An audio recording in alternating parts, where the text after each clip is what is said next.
Hello friends, welcome to online Fateh classes.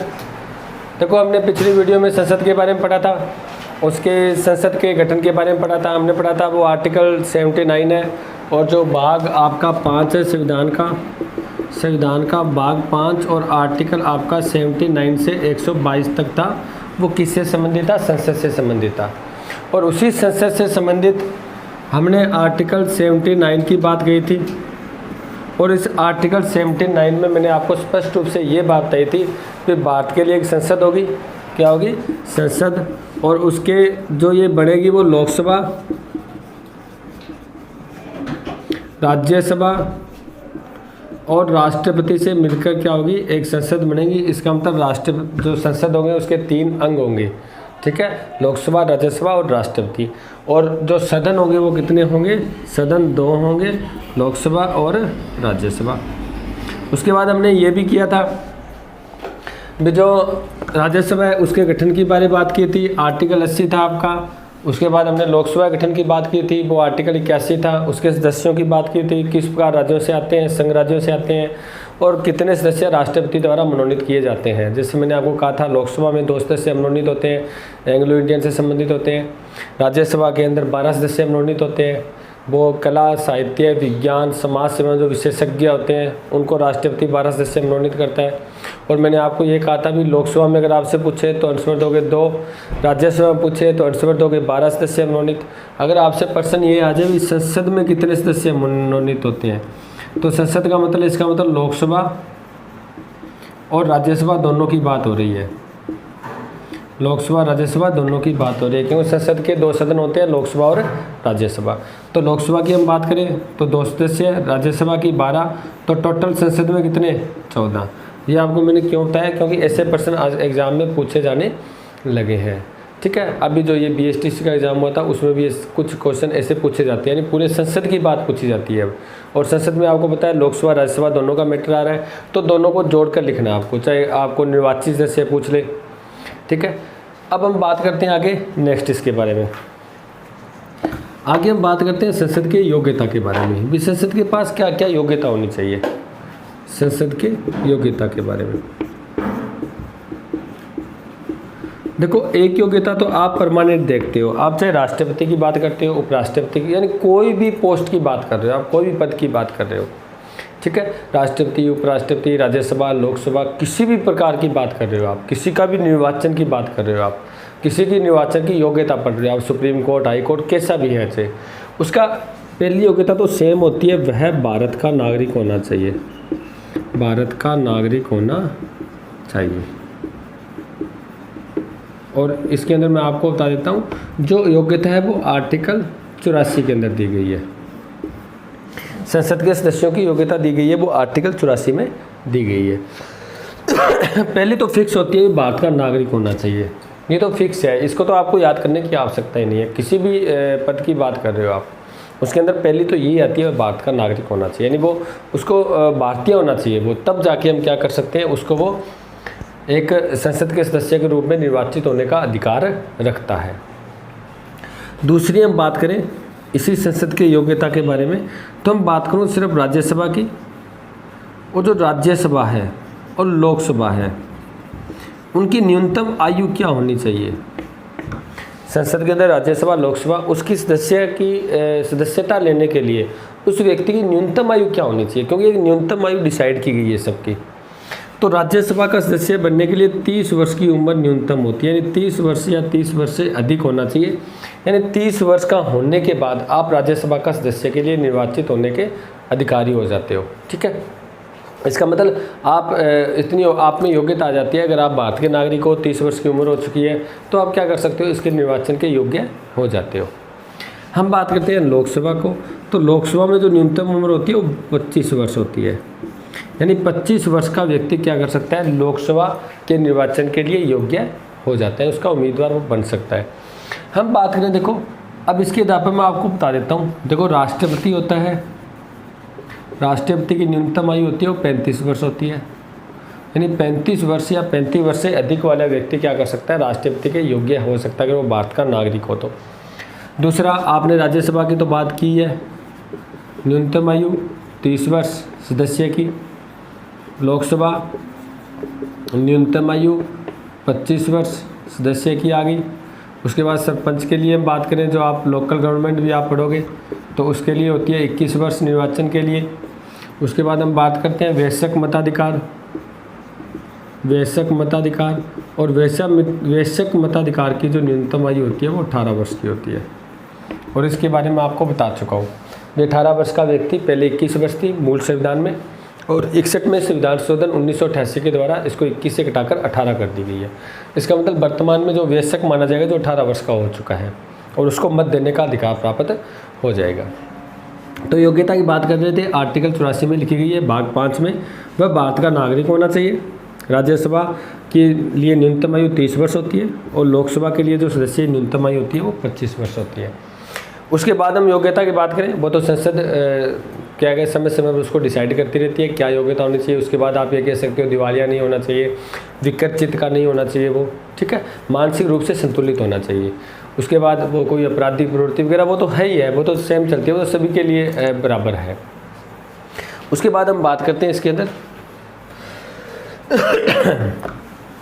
अब व्यक्ति के अंदर योग्यता तो हमारे आ गई जी, अब आती है बात अयोग्यता की।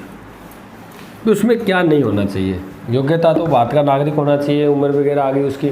अब क्या नहीं होना चाहिए इसके बारे में हम पढ़ चुके हैं, जैसे वो विकृत चित्त का नहीं होना चाहिए, वो मानसिक रूप से असंतुलित नहीं होना चाहिए, ठीक है, अपराधी प्रवृत्ति का व्यक्ति नहीं होना चाहिए। हम और भी बात करते हैं, देखो संसद जो सदस्य होता है ना,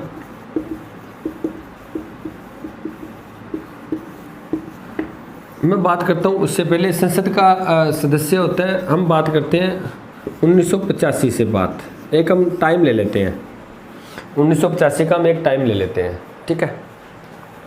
ये 1985 से पहले क्या था, 1985 के बाद में क्या हुआ, इसकी चर्चा करते हैं आज हम। अब 1985 का एक फिक्स टाइम है, वो क्या चीज़ है वो आपको बता देता हूँ मैं। देखो क्या हुआ, 1985 से पहले कोई व्यक्ति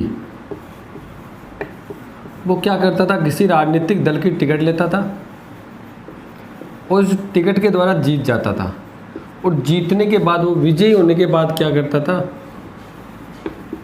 पार्टी चेंज कर लेता था, पार्टी बदल लेता था। यानी दल बदल से संबंधित की बात हो रही है, किससे, दल बदल से संबंधित। वो दल चेंज कर लेते थे, दूसरे दल में चले जाते थे। इससे क्या होता है, हमारे यहाँ पर बहुत ज़्यादा हानि होती थी। क्यों होती थी, मान लो सरकार चला रहे हैं, क्योंकि हमारे देश में संसदीय शासन प्रणाली है, इसके अंदर जो सरकार चलती है वो बहुमत से चलती है, विश्वास से चलती है। यदि बहुमत नहीं है तो सरकार नहीं चलाई जा सकती। यदि बहुमत है, बहुमत के लिए जितने सीटों की आवश्यकता होती है उतनी सीटें हैं, तो ही क्या किया जा सकता है, सरकार को चलाया जा सकता है। अगर जैसी उनकी सीटें खत्म होती है वैसी वो सरकार क्या हो जाती है, गिर जाती है, उसको इस्तीफा देना पड़ता है। तो ऐसी स्थिति वो क्या आते, जीतते तो किसी और की टिकट, पार्टी के लेकर टिकट, और चले किसी और पार्टी में जाते थे, ठीक है। इसी दल बदल को देखो, हमने बात की थी संसदीय शासन प्रणाली में क्या होता है, बहुमत के बिना सरकार नहीं चल सकती। ऐसी स्थिति में फिर क्या होती है, वो अपनी पार्टी को छोड़ देते हैं, उसके बाद पार्टी को नुकसान होता है। इसी नुकसान को रोकने के लिए हुआ था एक 52वां संविधान संशोधन, 52वां संविधान संशोधन। इस 52वें संविधान संशोधन हुआ था 1985 में। इसके द्वारा क्या गया, इस दल बदल को अपराध घोषित कर दिया गया, अपराध घोषित कर दिया गया, और इसके द्वारा एक 10वीं अनुसूची भी जोड़ दी गई संविधान में। इसका मतलब 10वीं अनुसूची जो आपकी संबंधित है वो दल बदल के कानून से संबंधित है। दल बदल कानून को अपराध घोषित किया गया है। अब इसको चलता कैसे है, अभी किस प्रकार इसको अपराध बनाना गया है। देखो, उसको अयोग्य कैसे ठहराया जा सकता है संसद के सदस्य को, इसमें कहा गया अभी 10वीं अनुसूची है आपकी, जो 10वीं अनुसूची, अगर उसके अनुसार दल बदल किया गया है, यानी दल बदल का वो दोषी है, दल बदल का दोषी है। अब दल बदल किसको कह सकते हैं, यदि मान लो कोई पार्टी है, उसने बहुमत रखने की बात कही, तो उसने अपने पार्टी के पक्ष में वोट दिया, इसको भी दल बदल मान जाता है, यानी अपने पार्टी का पक्ष नहीं लिया उसने, ठीक है। या वो उस पार्टी को छोड़कर दूसरे पार्टी में चला गया, या उस पार्टी के वो नियम सिद्धांतों को नहीं मानता, ठीक है। ऐसी स्थिति को दल बदल का दोषी माना जाता है। ऐसी स्थिति में जो 10वीं अनुसूची बनी है उसका जो निर्णय लेता है वो लेता है, देखना, अध्यक्ष होता है जो पीठासीन अधिकारी होता है, पीठासीन अधिकारी। जैसे हम बात करें लोकसभा में, जो लोकसभा का अध्यक्ष होता है, लोकसभा का अध्यक्ष। हम बात करें राज्यसभा में, राज्यसभा में होता है जैसे राज्यसभा का सभापति।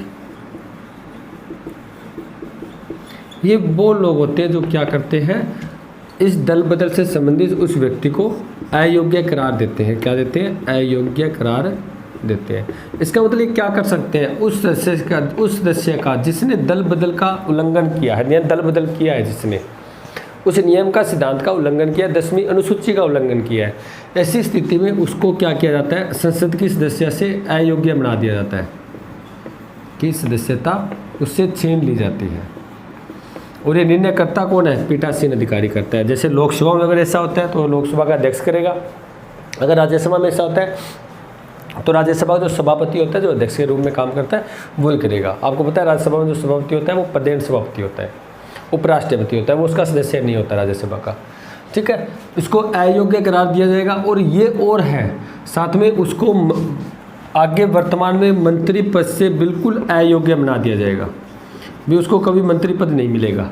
ठीक है, ऐसी स्थिति उसको दंडनीय अपराध माना जाता है। भी अगर वो दल बदल करता है तो ऐसी स्थिति आ सकती है। एक तो उसको बिल्कुल ही सदस्यता अलग कर दिया जाएगा, उसको सदस्य नहीं रखा जाएगा संसद का। दूसरा हम बात करें, उसको मंत्री पद के लिए अयोग्य बना दिया जाएगा, उसके बाद उसको मंत्री पद नहीं मिल पाएगा। ये है 10वीं अनुसूची। और ध्यान रखना, अगर आपसे पूछे 10वीं अनुसूची को छोड़कर, देखो 10वीं अनुसूची के आधार पर जो निर्णय देता है वो तो देता है अध्यक्ष, जो पीठासीन अधिकारी होता है। और 10वीं अनुसूची को छोड़कर जो अन्य कारण जो उनको सदस्यता निलंबित की जाती है वो राष्ट्रपति करता है। बात समझ रहे हो? भी 10वीं सूची का उल्लंघन होने के बाद जो उसकी सदस्यता को निलंबित की जाती है वो तो पीठासीन अधिकारी करता है। अगर 10वीं अनुसूची के अलावा कोई और कारण से उसको निलंबित किया जाता है संसद की सदस्यता, तो वो राष्ट्रपति करता है। पीठासीन अधिकारी सिर्फ 10वीं अनुसूची के अनुसार क्या करता है, निर्णय करता है, उसको सदस्यता से निलंबित करता है, यानी उसको अयोग्य करार देता है। ठीक है, उसके बाद हम नेक्स्ट पढ़ते हैं।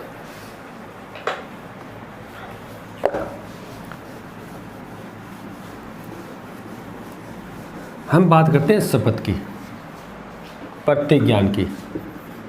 देखो जो शपथ होता है संसद का, यानी संसद का सदस्य उसकी बैठक में भाग लेने से पहले वो क्या लेता है, शपथ लेता है।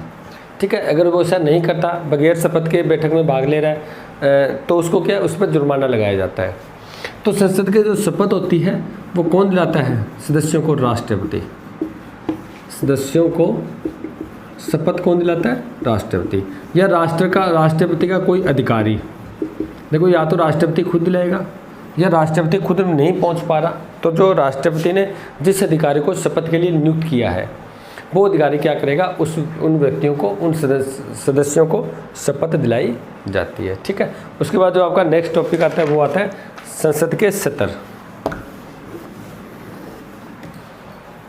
हम बात करते हैं संसद के सत्र की।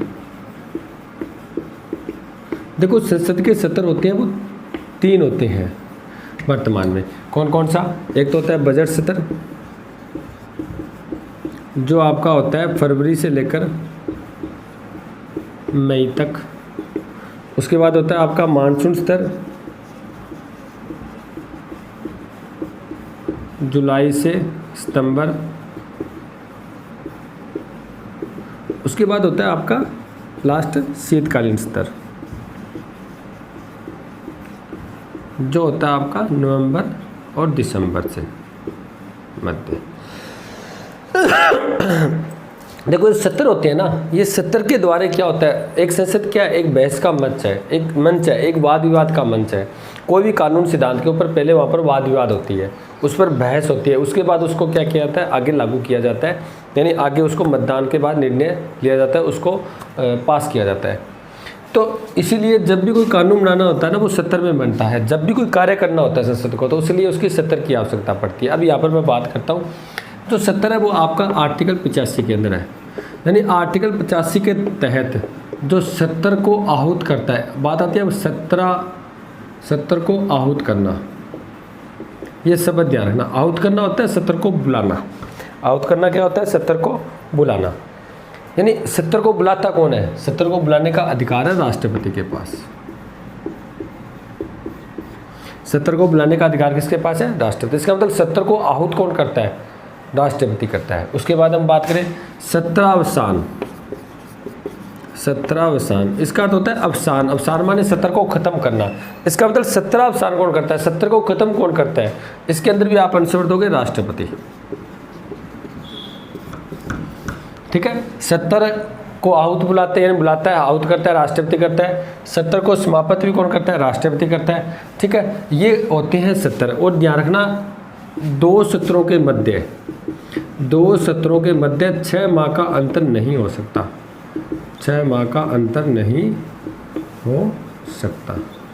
यानी अगर मान लो 2 सत्र राष्ट्रपति को बुलाना है, दोनों सत्रों के मध्य 6 माह से अधिक अंतर नहीं होना चाहिए। 6 माह से अधिक अंतर नहीं होना चाहिए। यानी उससे पहले दूसरे सत्र को राष्ट्रपति को बुला लेना चाहिए। ठीक है, और वैसे आपको पता ही है संसदीय शासन प्रणाली में राष्ट्रपति क्या होता है? नाम मात्र का अध्यक्ष होता है, संवैधानिक अध्यक्ष होता है।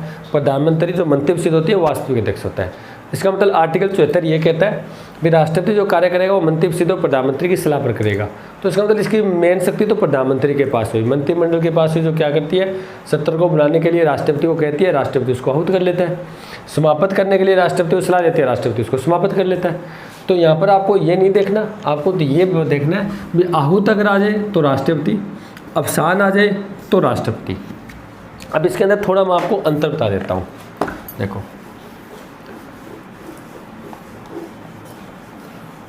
देखो जब सत्र चल रहा होता है, यानी एक बैठक चल रही होती है, ऐसी स्थिति में मान लेते कोई बैठक है, उस बैठक को अगर अनिश्चित काल तक स्थगित करनी हो, यानी कोई काल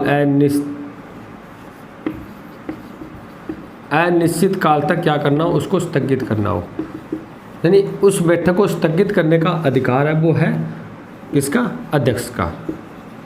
जो उसका अध्यक्ष होता है वो क्या करता है? उसको अनिश्चित काल तक स्थगित कर देता है। जैसे लोकसभा का अध्यक्ष है, उसको अनिश्चित काल तक स्थगित कर देता है।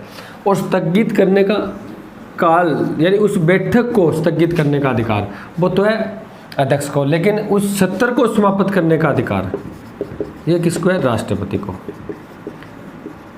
यानी जब सत्र समाप्त किया जाता है पहले उसको अनिश्चित काल तक स्थगित किया जाता है। ध्यान रखना, जब सत्र क्या होती है? समाप्त करना होता है, सबसे पहले जो अध्यक्ष होता है वो क्या करता है? उसको अनिश्चित काल तक स्थगित कर देता है। उसके बाद उसको राष्ट्रपति क्या करता है? समाप्त करता है। ठीक है, उसके बाद नेक्स्ट करते हैं गणपूर्ति, कोरम।